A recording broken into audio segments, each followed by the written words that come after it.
Good evening and welcome to the Monomoy Regional School Committee meeting. Today is Thursday, April 25th. This meeting will be broadcast to Channel 22 as well as live streamed and recorded to the MRSC YouTube channel.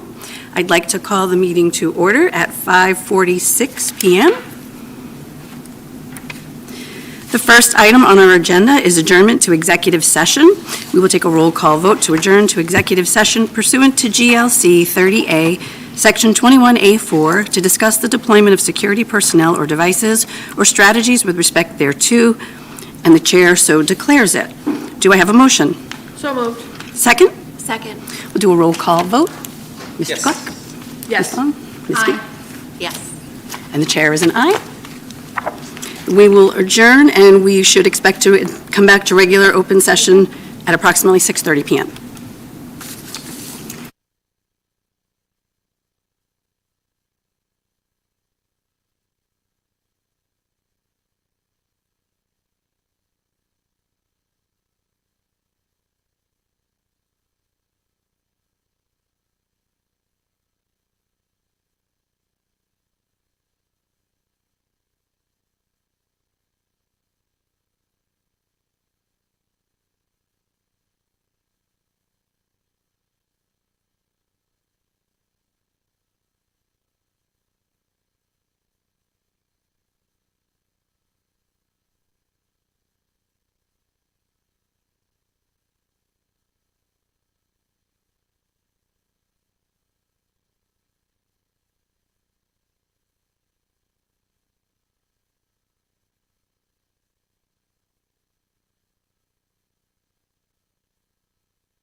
Evening, everyone. We are resuming regular open session at 6:35 p.m. Our friend Terry Russell has joined the group, and we would like to move on to our next item on the agenda, which is the NSDC Award.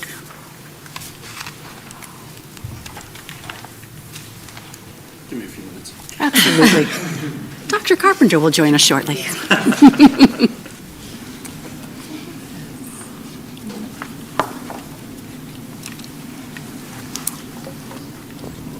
So this is the second of the superintendent's awards that we are giving out each year. This is the NSDC Award for Academic Growth and Student Leadership and Learning. It's given to high school seniors who consistently pursue a high level of academic effort and also serve as positive role models for the student body. Recipients of the award exemplify admirable character and accomplishments. So this year's award winner, come on down, Susanna Brown.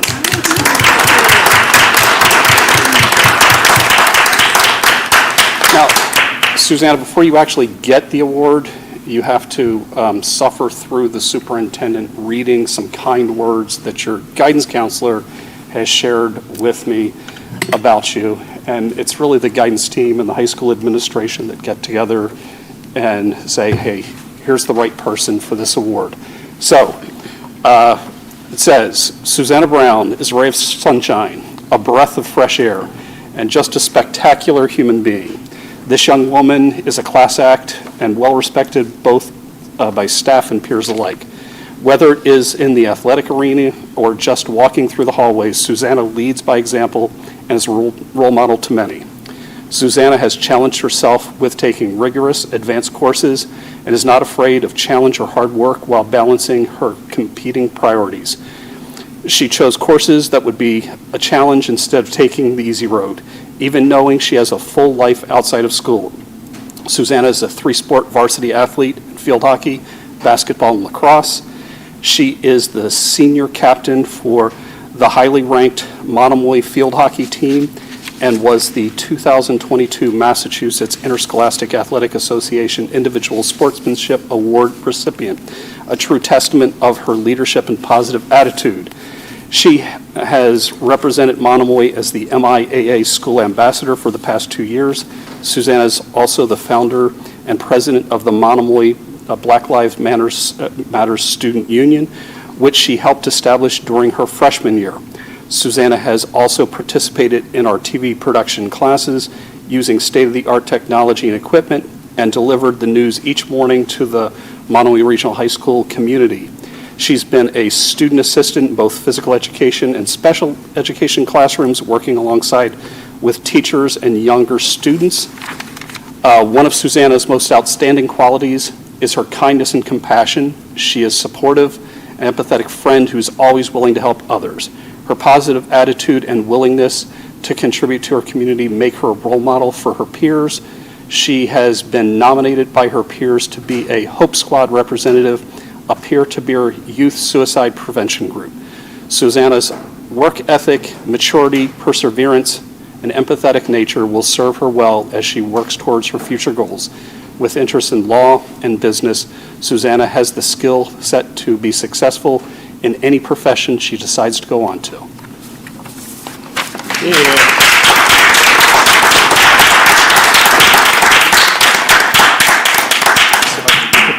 Around without tripping. Yeah, don't trip. Congratulations. Thank you very much. Hold on, we should do it again.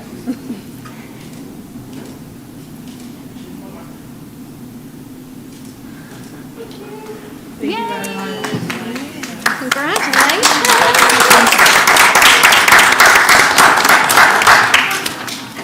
Awesome.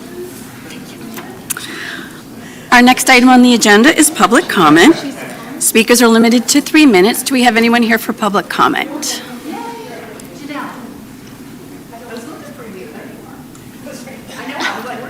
Do we? No. Do you want to repeat it just? So we're looking for public comment. Is anyone speaking tonight? No? Okay. Seeing none, we will move on. Our next topic is reports and discussions.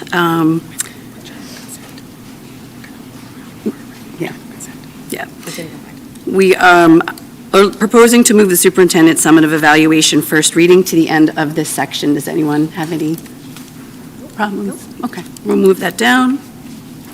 And we'll move into the transportation bid. Michael.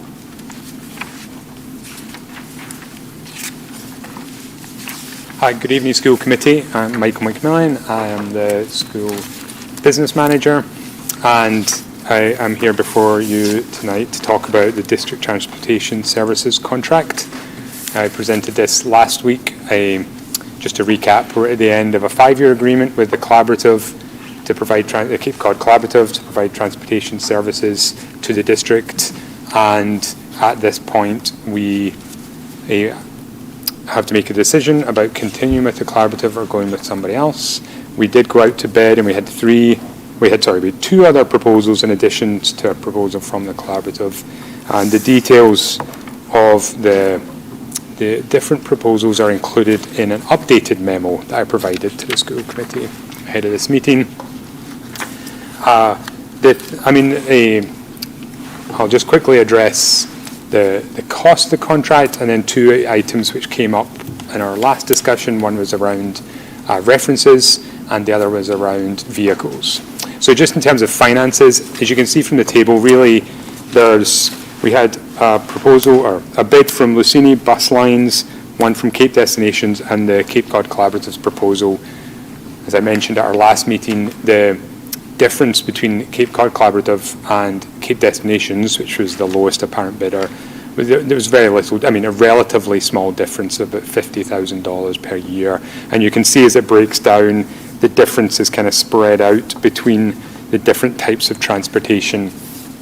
And it's worth noting that some of these types, such as the field trips and the summer school transportation, well, those two in particular, those can change depending on demand and availability of drivers to be able to provide the service. So, for example, if somebody wants to have a field trip while we're running the buses at the end of the day, it's not always possible because there aren't sufficient buses or drivers to provide the service. So that's really just an estimate. But yeah, overall, they're very close, and so I don't feel that there was a driver, sorry, no pun intended, didn't feel that finances drove a particular decision in this area just because they were so close, and I know that it fluctuates. In terms of references, so after the conversation, I did check references for a Cape Destinations, I spoke to two different school districts that use Cape Destinations right now. The Cape Cod Regional Technical High School, who currently receives their transportation services from Cape Destinations, and they're very pleased with the service. They've been with them for many years, and are very pleased with the service they've received from them. And I did also speak to the Lighthouse Charter School, which is quite a different model, and it's just 2 buses, but they were mostly happy. They have, like everybody, they struggle sometimes to have consistent drivers because of challenge, but they say they're on a good footing now, and the service has been they've been mostly satisfied with the service they've received. And likewise, we have been satisfied with the service we've received from the collaborative. We've had a good 5 years. It's been a good experience. For the best part, services run as expected and on time.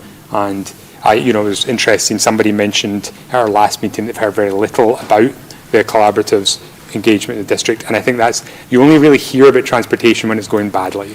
So when everything's running according to plan, it just doesn't come up that much. And I think the superintendent and I were reflecting on how rarely we've been involved in transportation issues since the collaborative came on board. And that is partly because we also have some great people in the office that help deal with them, but also it's a sign of how well things have gone with the collaborative. So in terms of references and experiences, the collaborative's been great, and Lighthouse and Cape Destinations got positive feedback. So the other issue is around vehicles. So just to make some clarity about how vehicles are handled. So with the collaborative, in both the collaborative and with another contract, the district does not own the vehicles. With the collaborative, the district has exclusive use of those vehicles. So although we don't own them, it's as close to ownership as you can get, because we get to use them all the time, and if and when they're finally paid off, we can continue to use them, without having the lease payments, because once they're paid off, essentially they were lease to own vehicles. So that's right? Lease to own, yeah. Okay, just getting on. So, and once they're paid off and owned, then there's no further cost. And really, so that would be, so they're on a 10-year payment now. So in 5 years at the end of the arrangement with the collaborative, if that's where we went, those vehicles would be all paid off. Of course, by that point, you need to start looking at replacing them. So it's a bit of a wash. But one point about the vehicles with the collaborative is that because of COVID and the closures during COVID and just a reduction in activities during COVID, those vehicles have been less used than they have in the past. And so so that's part of the reason they're functioning so well and we're having so few problems with them, and that their life expectancy is longer than it might normally be. So that's a positive that we will benefit if we stayed with the collaborative. Cape Destinations, if we were to go with them, they would purchase new vehicles, and then the cost of that is included in the contract price. And in 5 years' time, when those buses were 5 years old and we went back out to bid, it would really just be up to Cape Destinations on to what extent they included the cost of those vehicles in a new contract bid. So there's not really, we don't really have any say in how those vehicles are used beyond the contract. They are provided for us by Cape Destinations, but we don't have any ownership or direction over them. The one thing just to note is if the district did not go to with the collaborative would then have 18 buses which were not being used for our contract. And as we have responsibility for the collaborative because we're part of that collaborative. And those vehicles would have to be disposed of in some way. They might be used by another district if the district wanted to use them. We might be able to sell them or in some other way sell them in order to pay them off. So that there would not be a burden on the collaborative. And then finally, driver recruitment. So Cape Destinations currently, according to their bid documents, currently employs over 115 driver associates, of which 17 are already licensed to drive school buses, and they have a plan to incentivize existing employees to attain their licenses and to attract further new bus drivers in order to meet the demands of this contract. Cape Cod Collaborative, on the other hand, they already have 104 large bus licensed drivers, 5 small bus licensed drivers, and 11 van the passenger van vehicles, 7D vehicles drivers already, and they have 10 individuals currently or actively beginning or actively training. So, in summary, I feel like, so that's the information, further information to answer your questions. This has not changed my recommendation, which would be to continue with the collaborative. From my perspective, as I highlighted in the memo, the key things for transportation, there are other factors, but most importantly, reliability and cost. And on both those fronts, the collaborative has served as well over the last 5 years. And I don't see any reason why they would not be able to continue to do so. By being part of a collaborative, they have a really broad experience. They are already providing transportation services to a number of districts, K through 12. And with that broad experience providing transportation services in our district, in our area, and also their experience with us, gives me confidence that they'll be able to continue to provide that service. Any questions for Michael? Jess? No. It's not a question, it's That's just... fine. So as liaison to the Cape Cod Collaborative, I was giving it some thought and I watched the meeting that I wasn't here for, and it was brought up just not really knowing how the transportation has been going because things have been going smoothly. So what I would kind of offer, I guess, would just be if the committee was interested in maybe quarterly reports, just like a check-in, if we do continue with the collaborative, that the collaborative liaison maybe has a regular time when they give input about what challenges might have been there, or what's going well. So that's all. Anybody else have any thoughts or input? Ms. Nancy? Yeah, I just have a question of clarification. So when we first entered with the collaborative, it looked like Was it a 5-year contract? What do we? It was like this. It was sort of 3 with 2 years. Oh, with the 2-year 2-year option. extensions. Yeah, Okay. and we extended. All right, okay, that helps, because I was just reading through the report here, and it made reference to a 5-year contract. So Yeah. what we're looking is for 3 years with the option to extend. Yes, exactly. Okay. Ms. Seabrattle? You're so quiet, I can barely hear. Thank you, Michael, this was perfect. This is exactly kind of what I was looking to dive a little deeper in. Of course, you know, my inner Jackie wants to dive into the contracts, but I know that's not my job. So this was perfect. And, you know, the compare and contrast, it can go either way. And again, with the cost of new buses, my head goes to, okay, well, we may have to be buying new buses in 2 years. What's that inflation going to look like versus buying them now and then having a contract that's 3 + 2 or 5? You may save a little, but on the other end, if we don't stay with the collaborative, we're going to be having to swap, sell, or get rid of buses, and you're going to take a hit on the chin there. So, you know, that kind of weighed itself out. And then I was a proponent of, in driver recruitment, the locality of Cape destinations and locally sourcing. However, the response for Cape Cod Collaborative, the number of currently licensed large bus drivers, small bus drivers, and then 10 individuals beginning to actively train just gives me comfort that that's already in place and not something we have to necessarily worry about. So sometimes it is best to stay with what's working. And then kind of that, you know, push of broadening the recruitment strategy. Of course, finding people to work on the Cape is a constant struggle for any industry right now. So, and I do feel that at this time the collaborative is still the lower risk option, although I really love to entertain local businesses. It's just better suited and been a great relationship for us.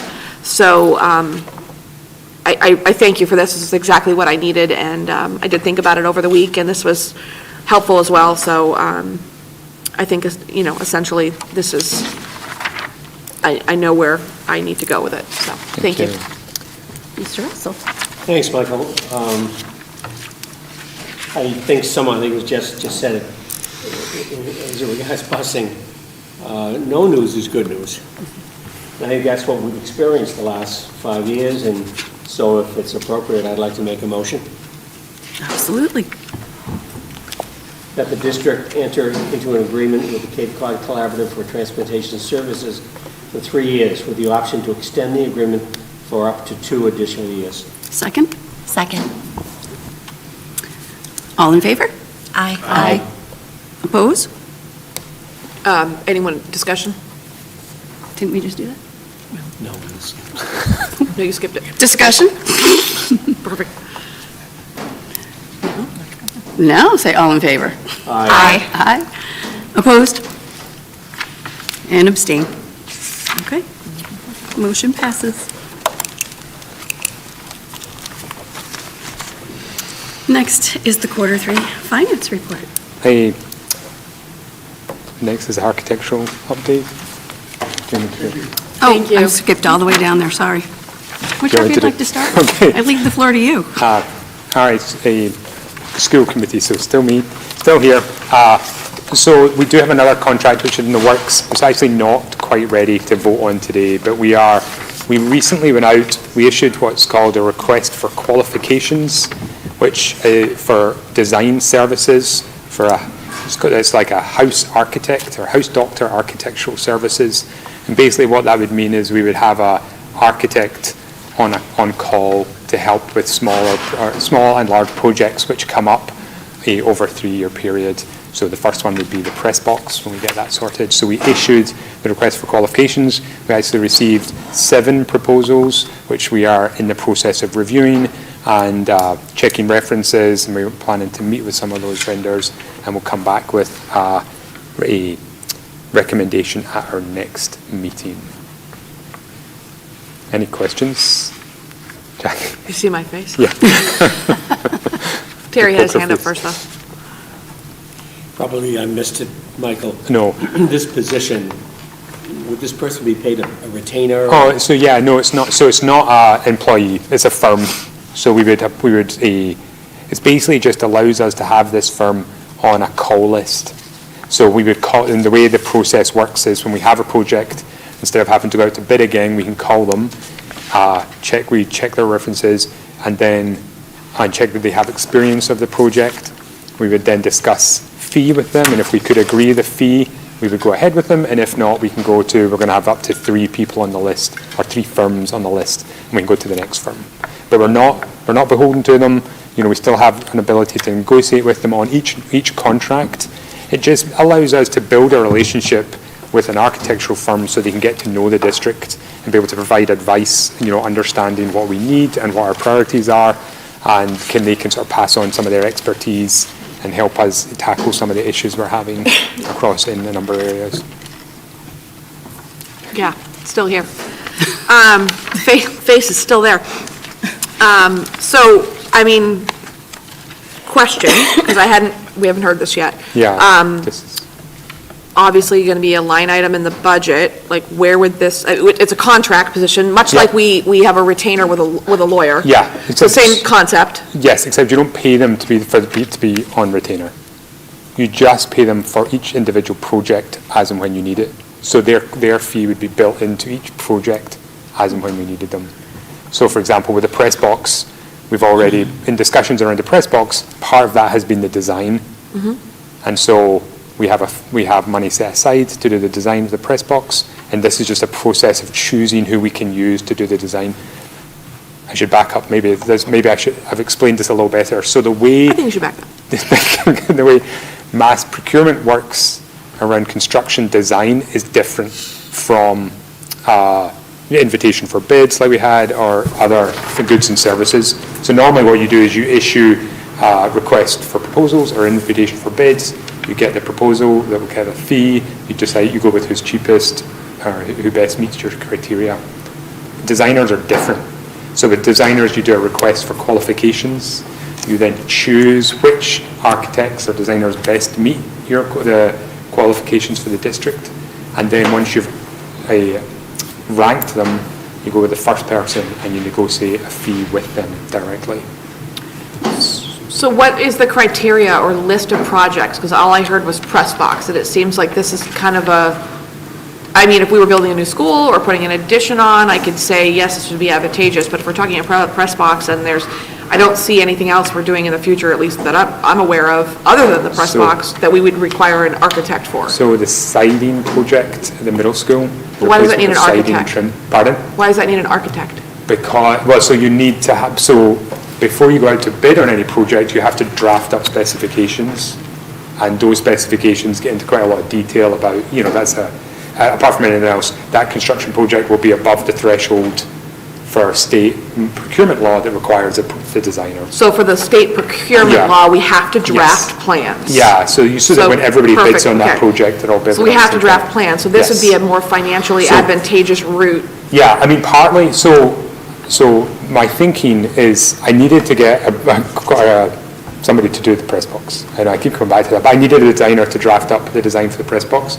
So I had to do a request for qualifications anyway.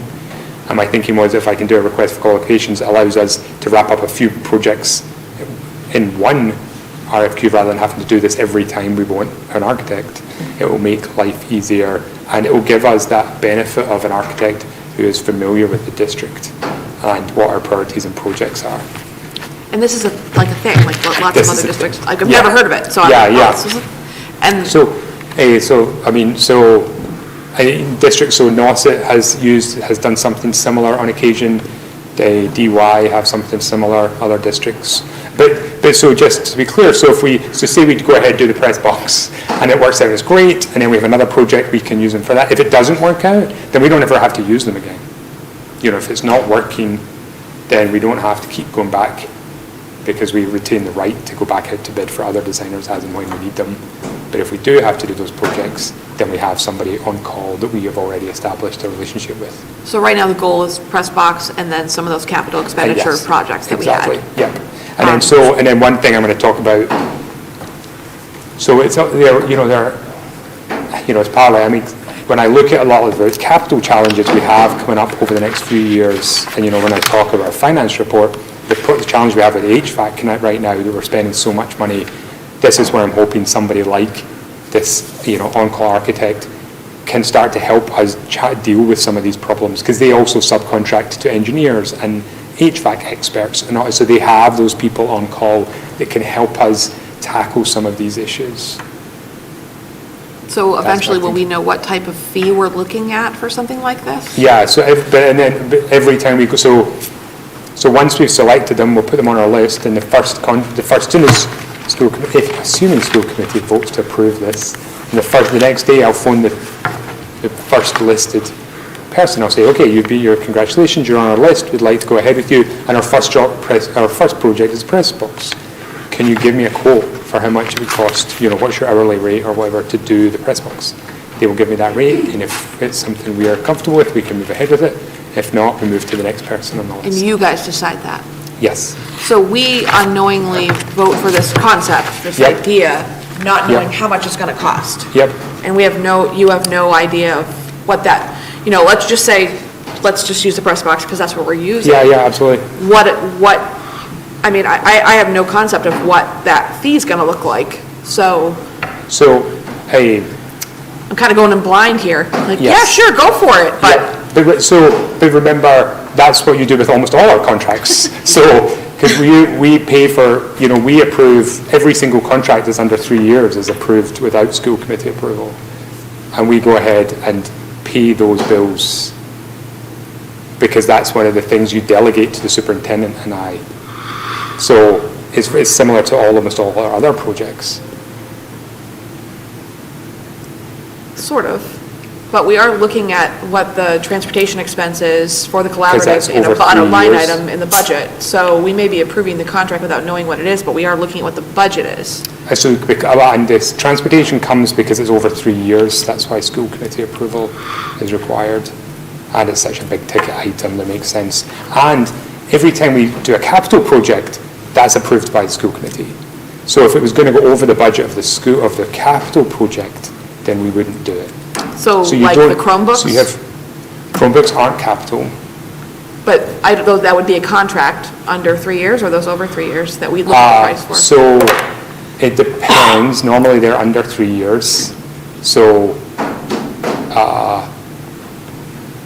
sometimes, some of those have come to you, and some of them have been outright purchases, which would not necessarily come. But you do then approve them all in the warrants every week. Any payments are Right. And I'm not questioning your decision, anyone's decision-making, and we certainly trust everyone to do this. And I hope you don't feel attacked in any way, because that's not what my intention is, but my intention is, I'm hesitating a little bit on approving something, not because of what your concept is, because I think the concept is great and it makes a lot of sense, but I am unfamiliar with what the cost associated with it is and what the savings is. So why would I say yes to that versus just having someone design the press box? So if we were to have, so say we decided not Using to do that this. as an example. Let's just say, no. So and I don't feel attacked, by the way. This is good. I don't mind. So say we didn't do this process, and we're like, this just doesn't work for us. So my first thing to do would be to go and issue an RFQ for the press box. Identify an architect, which you may have to approve, and then I would go and negotiate price with them. So it would still be essentially the same process. It would just be for one project. What we could do. And we wouldn't be approving that bid or the cost for that plan.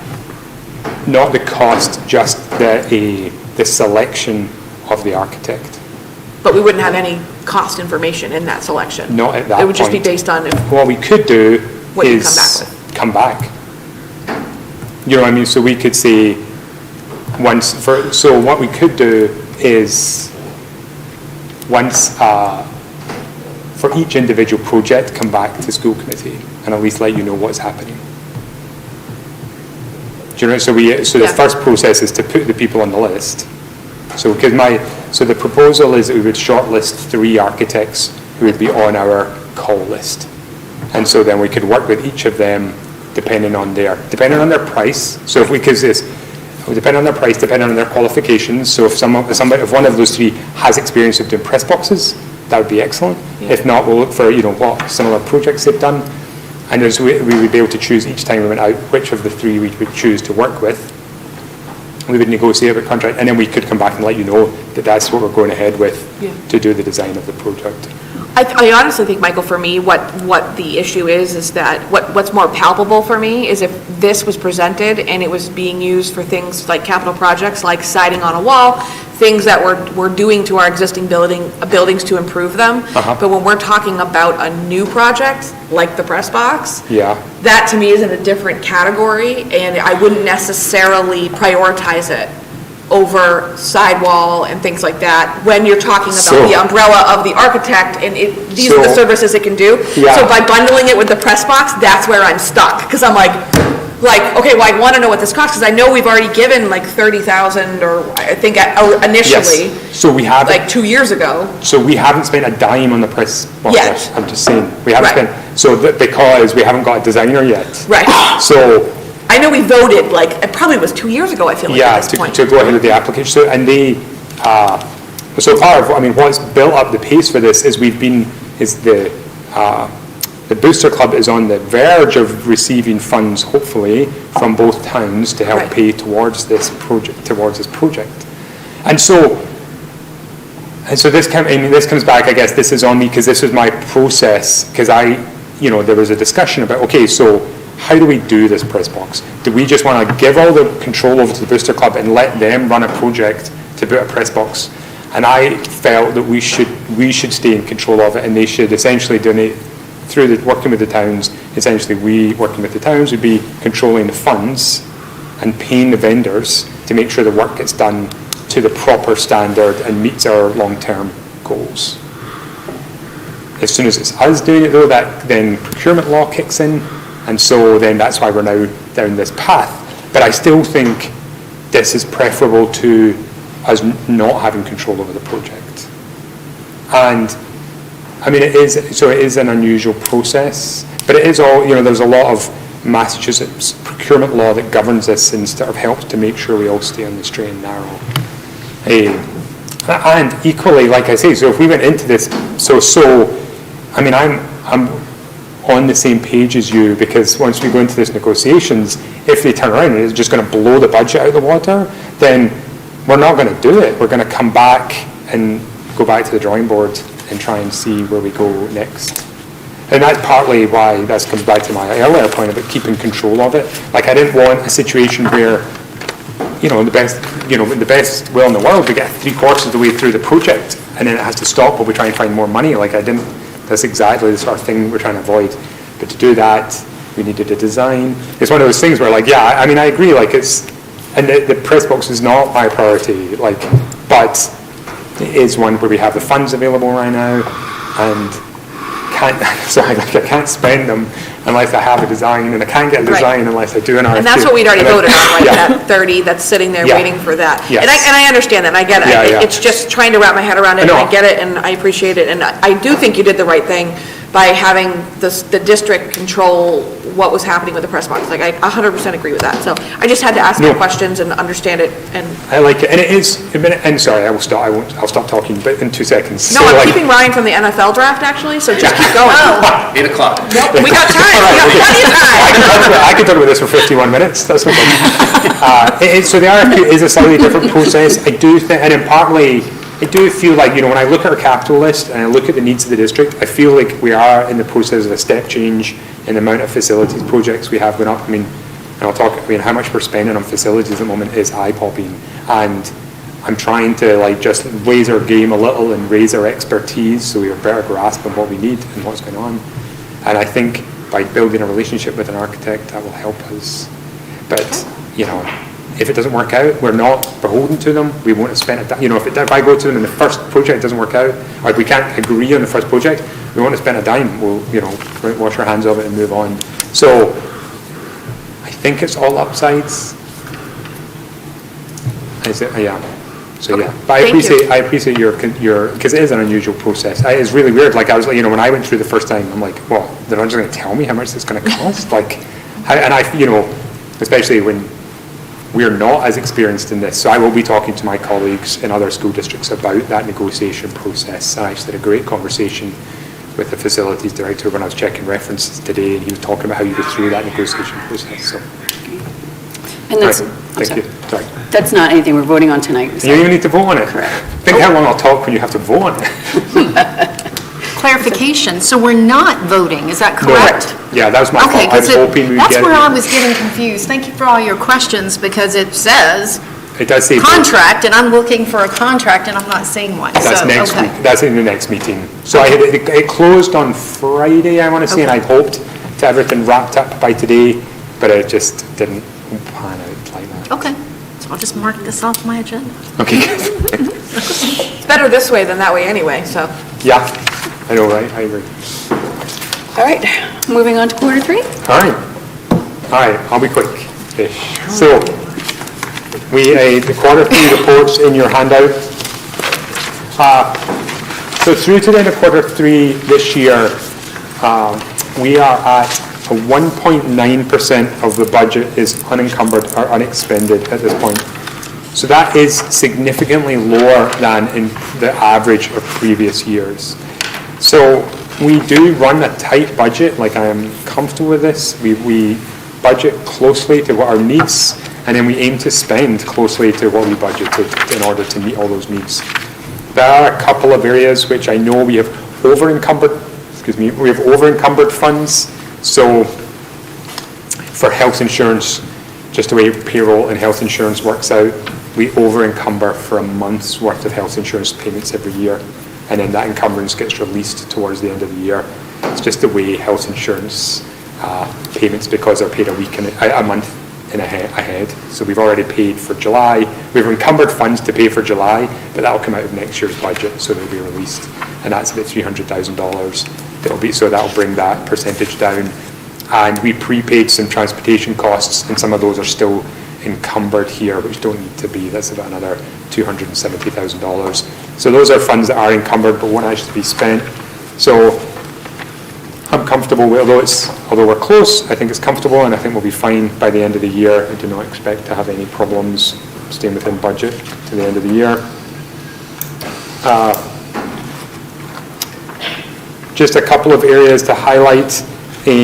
As I mentioned, our operations and maintenance budget continues to be a real challenge. We did increase the budget for this year, but we've already gone over the budget. There are some projects encumbered there. The high school has been the problem for the last couple of years. The middle school is becoming more challenging as well. We've got a lot of equipment on the roof. A lot of it's not working, and not either is completely not working or not working to its proper capacities and capabilities. So we have our vendors up there trying to get as many of those pieces working as possible. That's driving up our costs. We are exploring we are looking at how to get a better grip on what the needs are and what the expenditure is likely to be. So one thing we're looking at is a new work order system, which will help us track where the issues are better and get a better sense of all the equipment and what the challenges are. We have arranged for an energy audit to take from Cape Cod a light compact. They are going to come over the summer there and do an energy audit of the district. That will also help us identify inefficient systems and where we might have issues. And as I mentioned, if we have an architect on board, they can also help us look at some of the HVAC equipment issues that we're having as well. And I do have a transfer request in order to resolve that deficit. We also have a deficit in professional development, where we've spent more on a training for teachers than we had planned. And then I mentioned that benefits and fixed charges are slightly over budget, but they will come under budget once we release that encumbrance. And a couple of areas where we are kind of been keeping an eye on that are performing better than I had feared. One is heating and utilities. So our costs have remained within budget. So we had increased budget based on our previous year's experience, and we're now running below or around trend and should finish either, below or around budget, so that's good. And likewise with substitutes. So our substitute expenditure is about $100,000 lower than it was at this time last year, which is great news. So that's really excellent news. And so we hope that we're on trend to finish right about where we budgeted. So that's excellent. Revenue is on target, nothing major to highlight in revenue except interest. We continue to make good revenue on our interest, so that's our treasurer, Paul Donlan, keeps that money rolling he has it rolling into the highest interest that he can get, particularly in treasury bills, and so that's helped to maximise the utility of our funds. And we're down on state grants because we just don't get a lot of state grants, and there was one last year. So those are the highlights. I did also include a couple of pictures. We have purchased a new vehicle. We have a new truck that is available for use for the middle school and Chatham and any building in the district if and when they need it. I mentioned the design services which we've been working on. We've got 2 bids out right now for removal and replacement of tiles at the middle school and Chatham. That was part of our budget, our capital plan. So that will take place in the summer. And the business office, we have now started the process for the end of the year. So we're already getting to that point where we're looking at how the year will end and make sure that all goes smoothly. Any questions?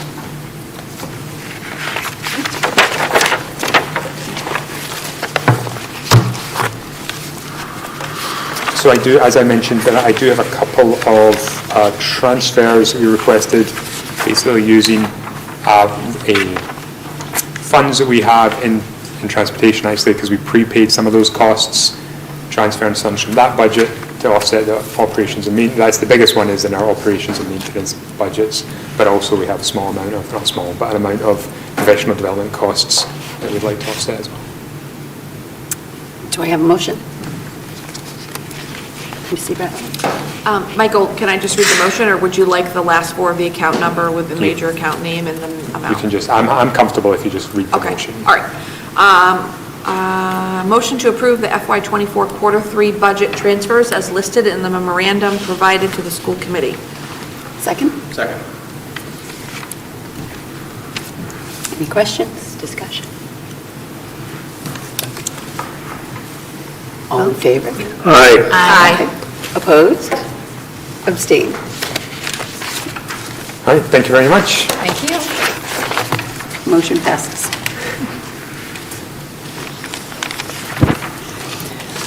Moving on to the superintendent summative evaluation. All right. I will take this piece as the chair of the subcommittee. In your packets, everybody, I think you have a copy of your own evaluation. So what we're going to do is we're going to start with anybody individually who would like to read or share. You can either read it, share your highlights, whatever you would like as an individual school committee member. Once that's done, I will share on behalf of the school committee our group evaluation. So we'll just do like a round robin. yeah, we can do a round robin. Can we start? Sure, yeah, I'll be brief. I'll save it for the summary. But I thought he did a great job with what he was facing this year. Most importantly, speaks to his vision of the team he surrounded himself with. So things kept really rolling smoothly with his absence. So I thought that was really impressive. Good job. That's me. I'm looking for mine. Here it is. Perfect, because I'm happy to read mine, and I think it's short. My overall rating for Dr. Carpenter was proficient. Dr. Carpenter continues to lead our district in its growth with several factors impacting public school systems. He continues to balance the necessity along with creativity, never afraid to make his own path to heighten the strength and integrity of what some may say is a small district in a large state. We continue to be exemplary under his direction, and as he continues to collaborate with our neighbors, stakeholders, and community, we will continue to produce mindful, confident, conscientious students, graduates, students, and staff. All right. So for my individual, I thought Dr. Carpenter made significant progress on most of his goals and met a couple of them. So I just want to acknowledge that. I marked the superintendent proficient overall, and my comments are as follows. Superintendent Carpenter began the year with the goal to put forth a creative, thoughtful, and collaborative strategic plan. And despite a personal injury that caused him setback, he remained committed to the goal and worked with his administrative team and community stakeholders to make sure that the various milestones were met. He was a great example of teamwork, and it showed how well-respected he is as a leader. The superintendent exhibits extraordinary talent when it comes to recruiting, coaching, and supporting his administrative team. As a whole, and especially in times when the going gets tough, the Monomoy administrative team, and this includes building principals, remains strong, and I continue to be impressed by how much they support each other. They are a real family working very well together, and that is due in part to the superintendent's strong leadership skills. I have also appreciated the superintendent's willingness to put forth a budget that meets the needs of our students while also being a good steward of the taxpayer dollar. He has done a terrific job balancing both sides of that coin, always staying mindful of every stakeholder involved. One area of improvement for the superintendent would be to allow himself grace when a personal setback occurs. No apologies are needed, just a willingness to let the stellar team you've built carry on the work. I have to follow that. So I said, despite your injuries, I was impressed with how well you continue to lead the district with your team, who seamlessly continued the work while you healed. You were engaged and in the loop during the entire time, even though it was not an easy recovery, and it spoke not only to your leadership, but how committed you are to the district. Mr. Russell, would you like to share anything? Thank you, Madam. Yes, I would. A treat for me, because this is the last time I have to evaluate. I know. It is said that bad things come in threes. The last 2 school years, we struggled through COVID and then the subsequent virtual learning experience that came along with it. This year, Scott's serious leg injury and the resultant surgery led to over 3 months of healing and rehab. To say the least, Scott made maximum use of his time spent with his leadership team. This effort led to the seamless transition. Issues that were identified, discussed, and then resolved either with Scott here or at home.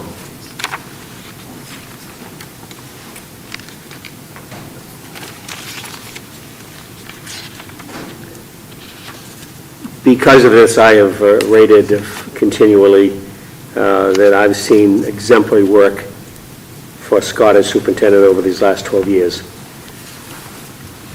I have appreciated firsthand these past 12 years observing Scott's excellent work, his effort, and his educational vision. It's been a pleasure to work with him. Terry Russell. Handwritten. I know. And I have to echo Jess, and I have to follow that. I will be brief as well. The dedication that you show, not only to your role, but to your team and to the students, it's unmatched by anyone I've ever seen. I'm so impressed by the fact you didn't miss a beat this year, given the injuries that you were facing. Whether it's stubbornness, whether it's determination, I'm not sure. But we appreciate so much the love you have for your job, the love you have for these students and the schools. We win from that. Our students win from that. And I don't think anyone realizes just how much you give of yourself to this district in a whole. So thank you very much. And now on behalf of the committee, so the process, just to remind everybody, so Betty and I worked over the weekend, and we took everybody's ratings and then we summarized them or kind of got an average on the actual ratings, which is in your packet. And then we look at everybody's comments and we try, I mean, the rule has always been, let's make sure everybody's voice is heard. And because the one I'm getting ready to read is the one that kind of gets filed as the official evaluation. So we always try to get everybody's voice. So you'll probably hear a little bit of repeating, but this is the official one. So the committee as a whole has rated the superintendent proficient. And the committee as a whole, working on the average, felt that the superintendent met all of his goals that he set this year. So that is how we're going to file this, proficient, and he met all his goals. And the evaluator comments on behalf of the school committee is, and again, you might hear a little repeating. It is said that bad things come in threes.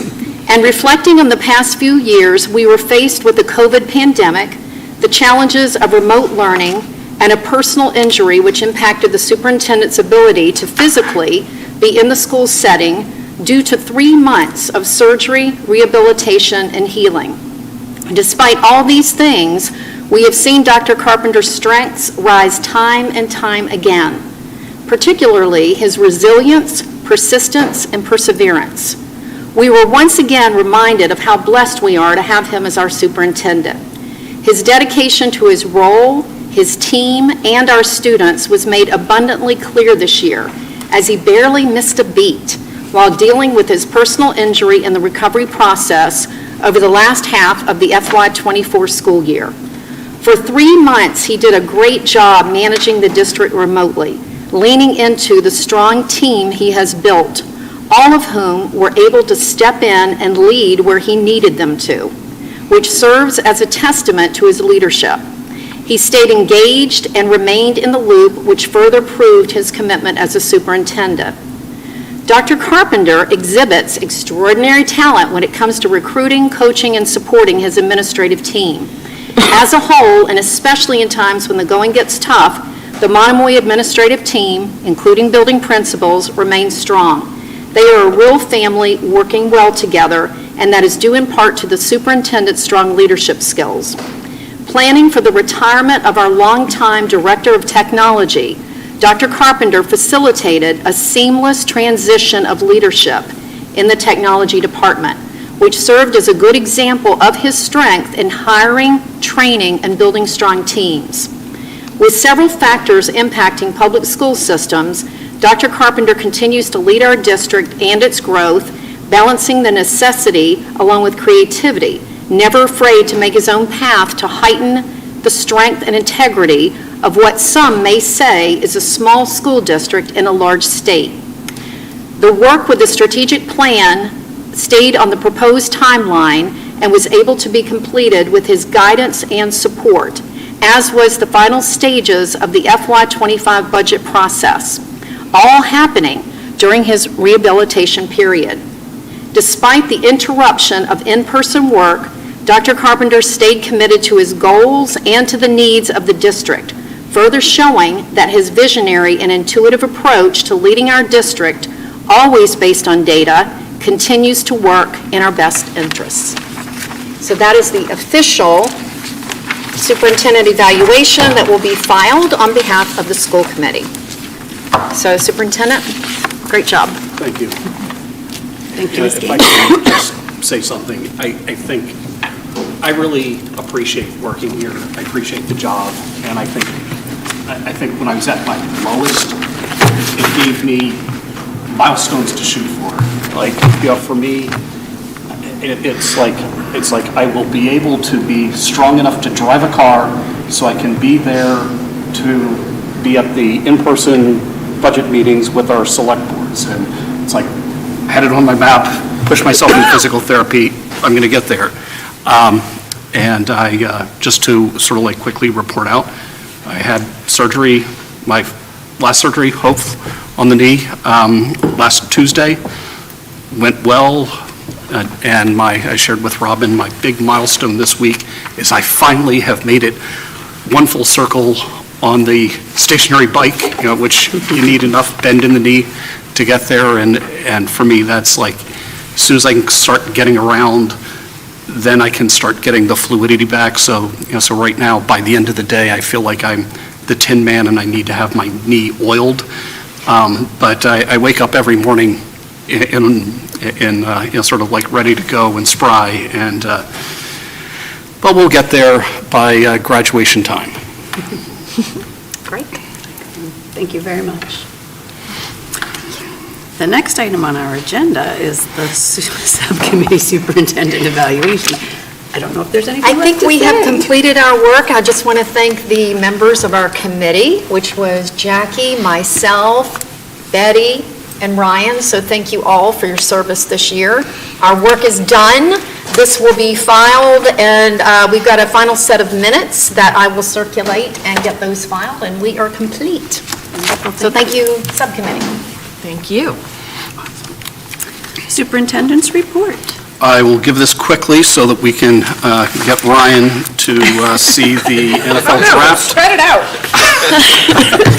I'd just like to acknowledge that Harwich Elementary School was awarded a grant from the Doug Flutie Jr. Foundation for Autism to install a playground communication board at the school. In awarding the grant, the foundation noted plays a critical part of child's development. Individuals with autism and other developmental delays commonly experience social deficits which inhibit their ability to communicate effectively with others. Visual aids support a wider range of learners, including verbal, neurotypical peers, to promote inclusion of people with differing abilities. These communication boards will support individuals in initiating conversations with peers, navigating social situations, and expressing themselves. The Playground Communication Board is in place in the HES playground area, and our preschool students are already making use of it, so thank you.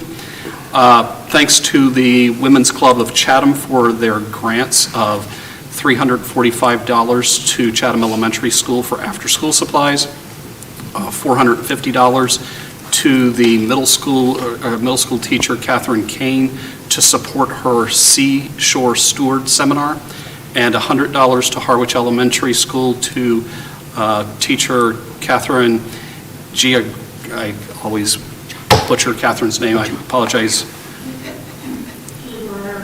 Exactly, to purchase a cozy calm down cube and a rug for a calm down area in her classroom. I could use a calm down area myself right now. And thanks to the Friends of Chatham Waterway for their grant in the amount of $415 to cover the cost of transportation and cleaning supplies for the middle school 5th grade Earth Day trip on April 22nd to clean Lighthouse, Harding Beach, and Cockle Cove Beach. And lastly, thanks to the Chatham Marconi Maritime Center for their grant of $100 to Chatham Elementary School to cover the cost of bus transportation to visit the Marconi Center. That's it. Wow, very nice. Our action items, we have taken all of our votes. We've had the presentation of the warrants. Do I have a motion to adjourn? So moved. Second? Second. You have a second?